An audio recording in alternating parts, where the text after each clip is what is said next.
ওমানে সুপারমার্কেট বা hyper market যেমন লুলু, নেস্টো বা সাধারণ বড় দোকান কাজের চাহিদা সবসময়ই থাকে। তবে সেখানে যাওয়ার আগে বর্তমান পরিস্থিতি, বেতন এবং ভিসার খরচ সম্পর্কে সঠিক তথ্য জেনে নেওয়া জরুরি। 2026 সালের বর্তমান বাজার পরিস্থিতি অনুযায়ী বিস্তারিত তথ্য নিচে দেওয়া হলো। 1. ওমানে সুপারমার্কেট কাজের বেতন কত? সুপারমার্কেটের বেতন মূলত কাজের পদের ওপর নির্ভর করে। ওমানি রিয়াল ওএমআর হিসাবে আনুমানিক বেতন কাঠামো নিচে দেওয়া হলো। Indoor helper by trolley boy by packing man 100 থেকে 110 ওমানি রিয়াল, বাংলাদেশি টাকায় প্রায় 31,000-34,000 টাকা। সেলসম্যান বাই ক্যাশিয়ার 120 থেকে 150 ওমানি রিয়াল, বাংলাদেশি টাকায় প্রায় 37,000-46,000 টাকা। এর জন্য সাধারণত কিছুটা ইংরেজি বা আরবি বলা জানতে হয়।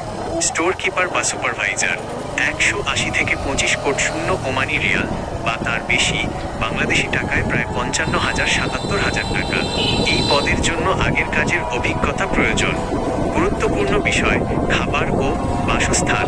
অনেক কোম্পানি বেতনের সাথে ফ্রি থাকা এবং খাওয়ার ব্যবস্থা দেয়।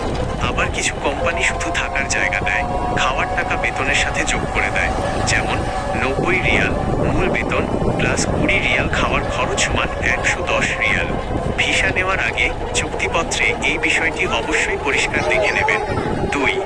ডিউটি টাইম ও অন্যান্য সুবিধা। ডিউটি সাধারণত 10 থেকে 12 ঘন্টা ডিউটি করতে হয়। বড় সুপারমার্কেটগুলোতে শিফটিং ডিউটি থাকে। চুক্তি সাধারণত 2 বছরের চুক্তি থাকে। 2 বছর পর পর কোম্পানি নিজ খরচে দেশে আসা যাওয়ার বিমান টিকিট দেয়। 3. ওমানের সুপারমার্কেট ভিসার দাম কত?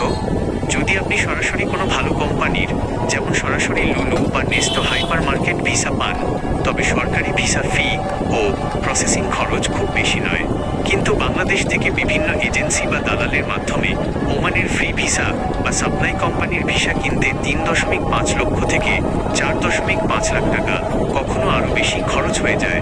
একটি জরুরি সতর্কবার্তা, ওমানে যাওয়ার আগে হিসাব করে দেখবেন 3.5 বা 4 লাখ টাকা খরচ করে গিয়ে যদি মাসে 30-35 হাজার টাকা বেতন পান, তবে সেই টাকা তুলতে আপনার প্রায় 1 থেকে 1.5 বছর লেগে যাবে। তাই অতিরিক্ত টাকা দিয়ে দালালের খপ্পরে পড়ে ওমান যাওয়া বুদ্ধিমানের কাজ হবে না। বাংলাদেশিদের জন্য ওমান ভিসার বর্তমান পরিস্থিতি জরুরি সতর্কতা। ওমান সরকার বাংলাদেশিদের জন্য নতুন কাজের ভিসা দেওয়ার ক্ষেত্রে বেশ কিছু কড়াকড়ি ও নিয়মনীতি চালু করেছে।